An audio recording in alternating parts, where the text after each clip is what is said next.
አዎ በጉልበት ነው የወሰዳችሁት። በጉልበት የወሰዳችሁትን በጉልበት ይመለሳል ክፉ ከመጣ። ኤርትራ ከኢትዮጵያ መንግስት በኢትዮጵያ መንግስት ቅኝ ተገዝቻለሁ ነው የሚሉት። ቅኝ ተገዝተናል የሚሉት ከሆነ ኢትዮጵያ ቅኝ ከገዛቻቸው ኢትዮጵያ ደግሞ እነዚህን በሙሉ አካባቢዋን በተለይም በደርግ ጊዜ በሙሉ አደረጃጀት አለው ቴሪቶሪያል ኦርጋናይዜሽኑ ማለት ነው። ደን በዚህ ቴሪቶሪያል ኦርጋናይዜሽን ኢትዮጵያ 5 ራስ ገዞች ነበሯት። ኤርትራ አንድ ራስ ገዝ ናት፣ ትግራይ አንድ ራስ ገዝ ነው፣ አሰብ ሌላው ራስ ገዝ ነው፣ ድሬዳዋና ኦጋዴን ነበሩ 5ቱ። በዚህ ራስ ገዝ ነው ስታስተዳድር የነበረው። አሰብ ራስ ገዝ ነው። ሰነድ ኖራት አልኖራት ኤርትራ ነፃ ወጣች። ነፃ ከወጣች በኋላ ቴሪቶሪያ ምንድን ነው? አሰብን አይጨምርም። ራስ ገዝ የሚባለውን ቴሪቶሪ ይዛ ነው ነፃ መውጣት የነበረባት። አይ ለምን እዛ ትሄዳለች አሰብን እንጨምርባት ተባለና አዲስ አበባ የነበረው ኤርትራዊ ደግሞ አሰብን ጨምርላቸው እንጂ አሰብ አሁንም የኢትዮጵያ አንጡራ ሀብት ነው። አሰብን የወሰዱት እነሱ ራሳቸው እንደሚሉት በቅልጽምና አይደለም የሚሉት። አዎ ይህን መጫጣን እንጂ በጉልበታችሁ ነው የወሰዳችሁት።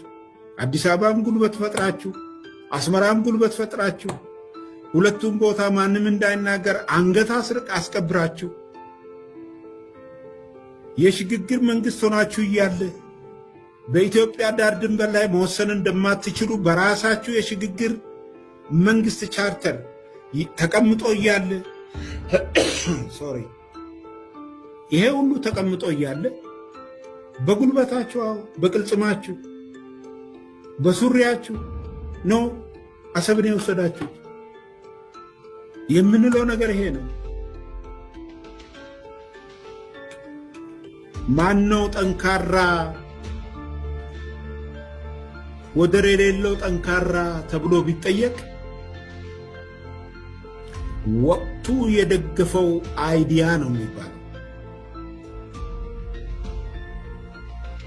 በእናንተ ዘመን በጉልበታችሁ በጠመንጃችሁ የኢትዮጵያን አንጡራ ሀብት በተንኮልና በሸፍጥ አስመራና አዲስ አበባ ሆናችሁ ወስዳቸዋል። ያኔ የተናገራቸው የለም። በዛን ጊዜ የሚናገር ሰው አንገቱ ይቆረጣል። አማራ እንደሚተርተው ደረቃቅ ጉሮሮ ይቀዳል። ምን ማለት ነው?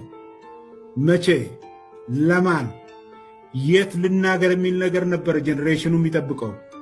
አሁን ደግሞ የኢትዮጵያን አሰብ የሚያስመልስ ጄኔሬሽን ነው ያለው።